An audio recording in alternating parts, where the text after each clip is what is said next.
Good morning, church family. I'm going to kneel and pray again, but I invite you to bow your heads with me as I pray.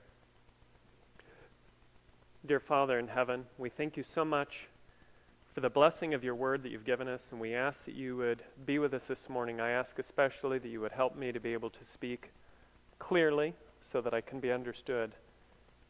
Amen.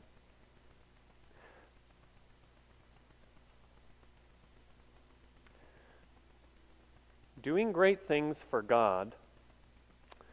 The better part of the message this morning is about Nehemiah and the rebuilding of the wall. But before we get into the details of that, it probably bears some time to spend. It's worth some time to spend to see how Nehemiah got to that point where he took the leading position of the wall, rebuilding the wall. So who was Nehemiah? Well, he was a Jew. And he was cupbearer to the king of Persia in the 5th century BC, when Persia was a major world empire. And as a result of his fidelity and ability, he had become both a friend and a counselor to the king.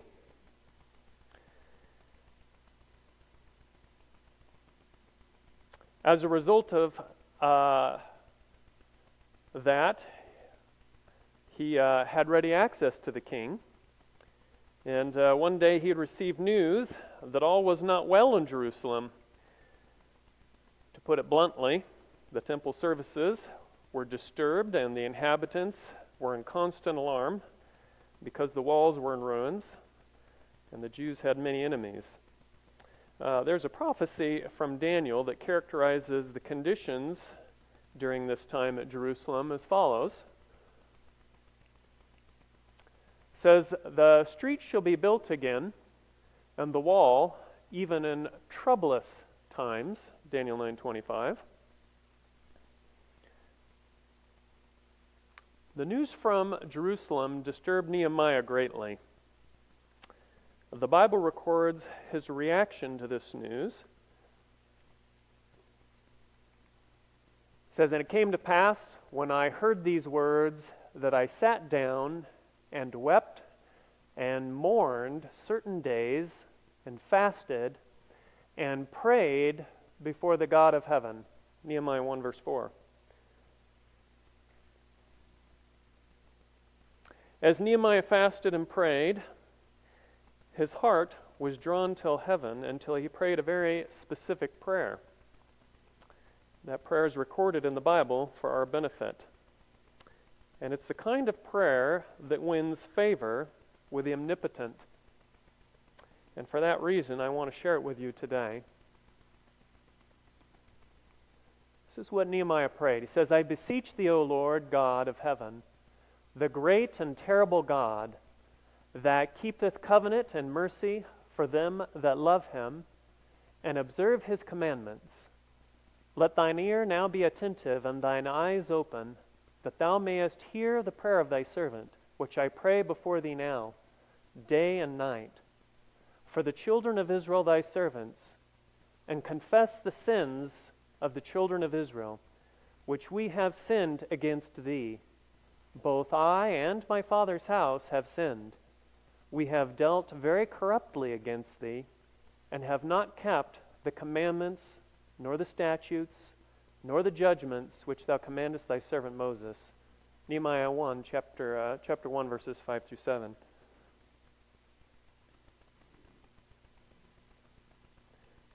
Nehemiah first recognized the mercy of a covenant-keeping God. He then confessed the sins of his people and the sins of the generations that lived before him, as if he were personally complicit and participated in those sins. This was no mere formal politeness on Nehemiah's part, but heartfelt and sincere. He was drawn to the place where he recognized the same national sins of his prior generations and his own experience. If we are to have power with God, we also will need to have our own hearts drawn heavenward until we see the same condition in ourselves that was prevalent in our prior generations. If we do not do this, our prayers will not have power with God. The hand of omnipotence will not work to answer our prayers for His people.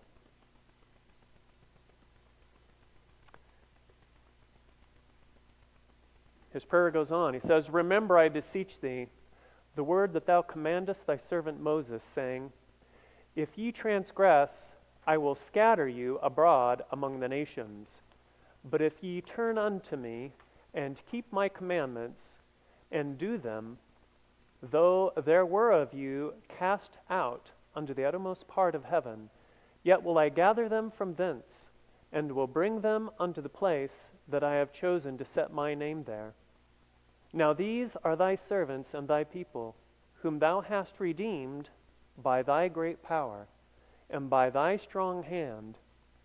O Lord, I beseech thee, let now thine ear be attentive to the prayer of thy servant and to the prayer of thy servants, who desire to fear thy name. And prosper, I pray thee, thy servant this day, and grant him mercy in the sight of this man. For I was the king's cupbearer." Nehemiah chapter 1, verses 8 through 11. Nehemiah was asking God for special mercy before the king. And God granted Nehemiah's petition. And in time, Nehemiah traveled to Jerusalem with letters from the king to the governors of the provinces along the route, an escort of soldiers, and access to the resources that would be necessary for the rebuilding of the wall. This outcome was not happenstance, but the answer to earnest prayer. When Nehemiah first arrived in Jerusalem, he did not at once advertise his important mission. Otherwise, the adversaries of God's people would have learned of his plans and had opportunity to oppose them before Nehemiah ever got started. Instead, Nehemiah planned in such a way as to garner the interest of God's people and unite them together in the great undertaking.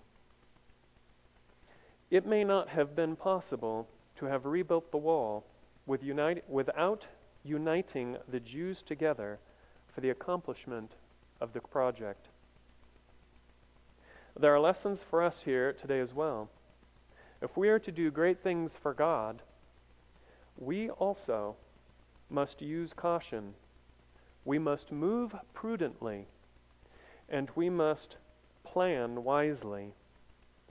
No haphazard movements will gain success in the great work that lies just before us in these last days. Nehemiah did not merely begin the work and then take his leave. He superintended the work tirelessly. This was no easy task, as the wall that was being rebuilt was approximately 3 miles long. He encouraged the fearful, aroused the laggard, and at times, and commended the diligent. Always, he kept a watchful eye on the movements of their enemies, who collected at times and then drew near to the workmen to divert their attention away from the work. If we are going to be successful at doing great things for God today, we also must do what we can, because our adversary will be active to oppose us at every step. Here is how Satan worked at that time through his agents to begin opposing the work. But it came to pass that when Sanballat heard that we builded the wall, he was wroth, and he took great indignation and mocked the Jews. And he spake before his brethren, the army of Samaria, and said, What do these feeble Jews? Will they fortify themselves? Will they sacrifice? Will they make an end in a day? Will they revive the stones out of the heaps of the rubbish which are burned? Now Tobiah the Ammonite was by him, and he said, Even that which they build, if a fox go up, he shall even break down their stone wall. Nehemiah chapter 4, verses 1 through 3. Don't discount ridicule. It is a powerful tool in the hand of our adversary. We should not give a single moment of our attention to the ridicule of unbelievers or false-hearted Christians. When ridicule proves ineffective, Satan will turn to more active opposition. Let's see what his next steps were. So built we the wall, and all the wall was joined together unto the half thereof. For the people had a mind to work. But it came to pass that when Sanballat and Tobiah and the Arabians and the Ammonites and the Ashdodites heard that the walls of Jerusalem were made up, and that the breaches began to be stopped, then they were very wroth, and conspired all of them together to come and to fight against Jerusalem and to hinder it.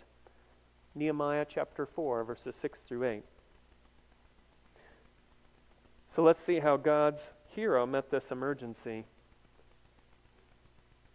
Nevertheless, we made our prayer unto our God, and set a watch against them day and night because of them. Nehemiah chapter 4, verse 9. So how did they initially meet the emergency? Prayer. Yeah. After they prayed, they did not stand around and fret, wringing their hands. Rather, they did what they could. They posted guards to watch for the first advance of their enemies. This was only the first step. Let's read on. Therefore set I in the lower places behind the wall, and on the higher places I even set the people after their families, with their swords, their spears, and their bows.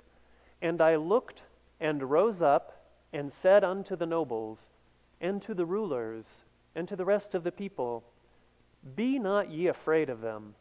Remember the Lord, which is great and terrible, and fight for your brethren, your sons and your daughters, your wives and your houses.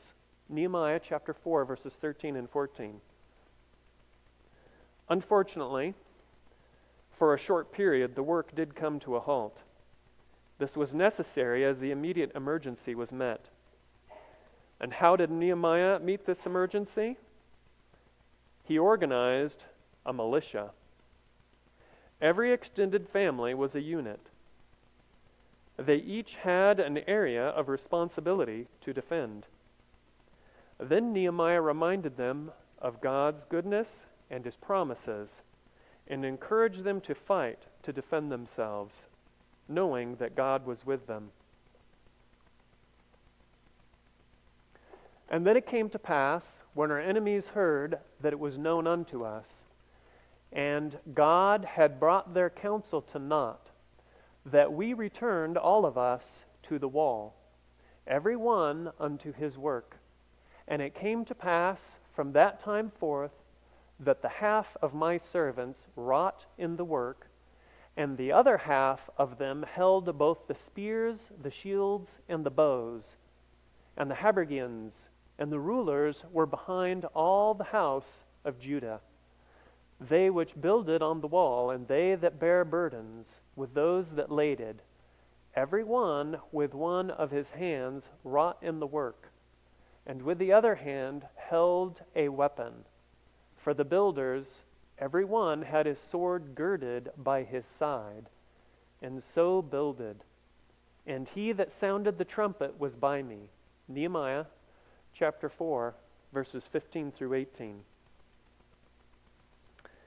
After the immediate emergency was over and their enemies realized that they would not catch them unawares, they withdrew. This was the point at which most would simply give up because of the seeming impossibility of carrying on construction with a constant threat of attack.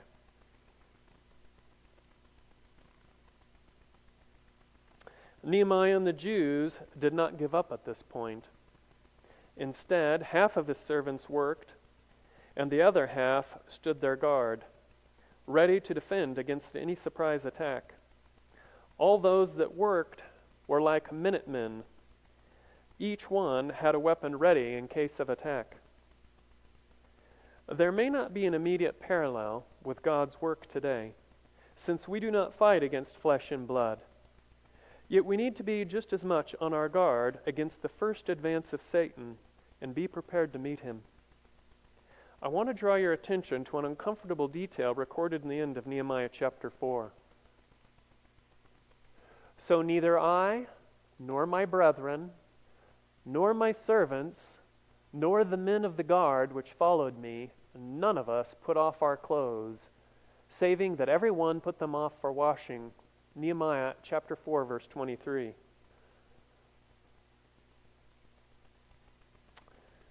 So at least they washed their clothes, but they were sleeping with their boots on, so that they could be roused in an instant and ready to meet an attack on the city.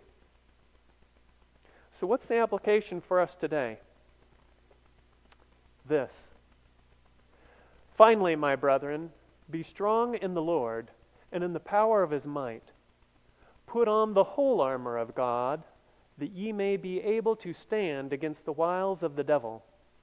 For we wrestle not against flesh and blood, but against principalities, against powers, against the rulers of the darkness of this world, against spiritual wickedness in high places. Wherefore, take unto you the whole armor of God, that ye may be able to withstand in the evil day, and having done all, to stand. Stand therefore, having your loins girt about with truth, and having on the breastplate of righteousness, and your feet shod with the preparation of the gospel of peace. Above all, taking the shield of faith, wherewith ye shall be able to quench all the fiery darts of the wicked, and take the helmet of salvation, and the sword of the Spirit, which is the word of God. Praying always, with all prayer and supplication in the Spirit, and watching thereunto with all perseverance and supplication for all saints. Ephesians chapter 6, verses 10 through 18.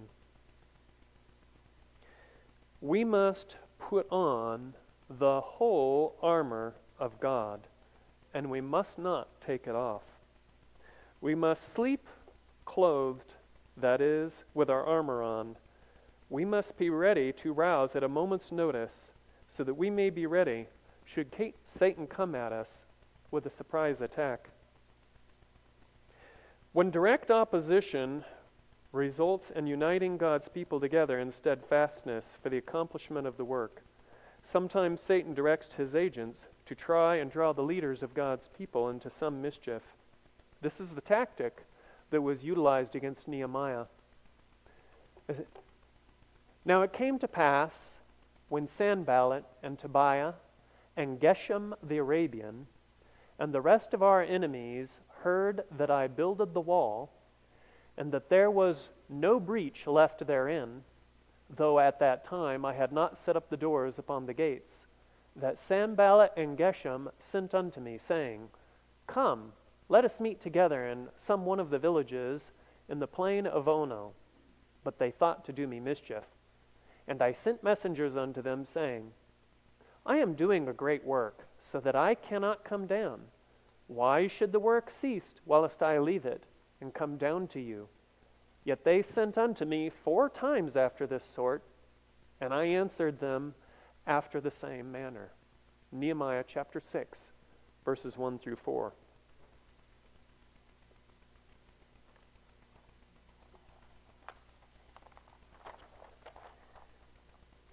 Now, if Nehemiah had agreed to go down, what do you think would have been the result? They would have killed him, plain and simple.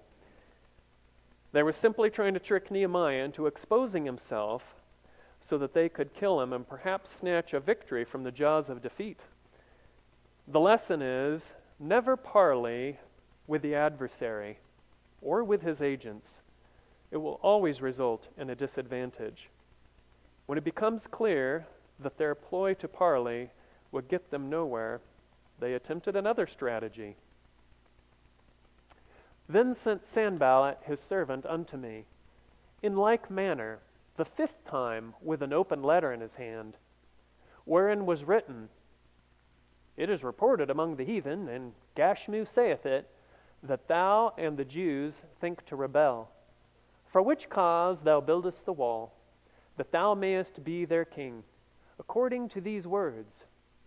And thou hast also appointed prophets to preach of thee at Jerusalem, saying, There is a king in Judah, and now shall it be reported to the king according to these words. Come now, therefore, and let us take counsel together. Nehemiah chapter 6, verses 5 through 7. So what were they saying? They were saying, oh, look, there's this terrible report going around, and, the king of Syria, he's going to hear this, and it's not going to go well. We should meet together. We'll talk about it. We'll figure out something out. It's a trick. You're right. It's another trick.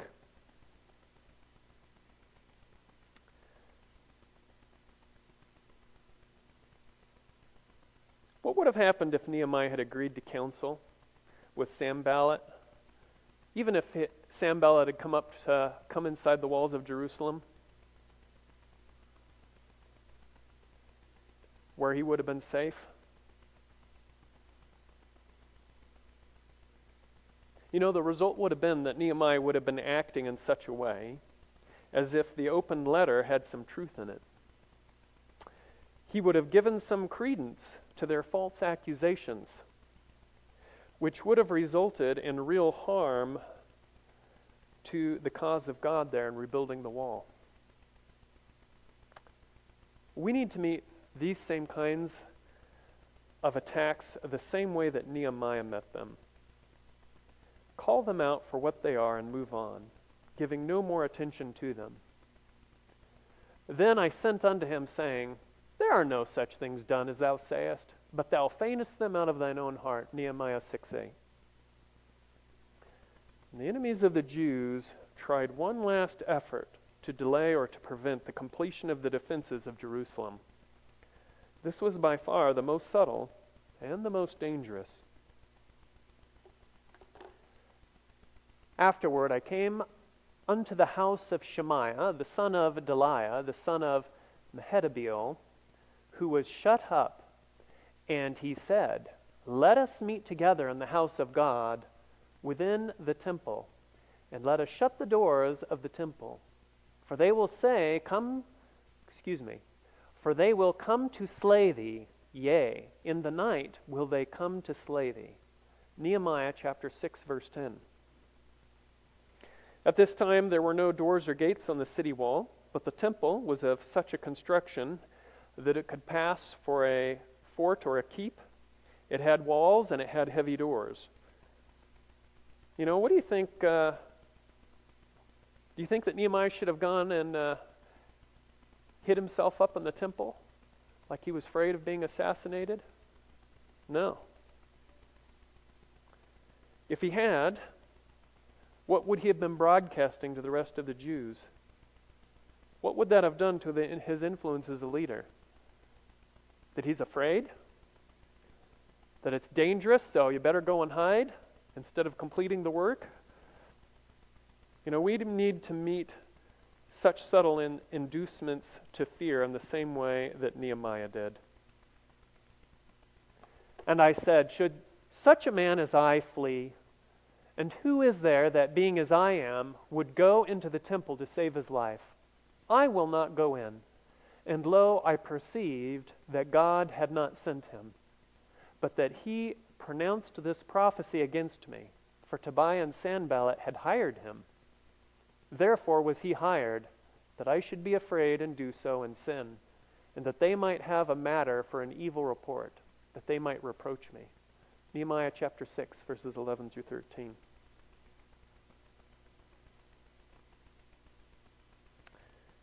If we heroically meet all of the opposition, the snares, the tricks, and the subtle inducements of the adversary, then we may quickly complete the work that God has given us to do. So the wall was finished in 52 days, and it came to pass that when all our enemies heard thereof, And all the heathen that were about us saw these things. They were much cast down in their own eyes, for they perceived that this work was wrought of our God. Nehemiah chapter 6, verses 15 through 16. I don't know what the population of Judah was at the time, but remember that wall was a 3-mile long wall. They rebuilt it in 52 days. God was in that work. The closing hymn is number 610, Stand Like the Brave.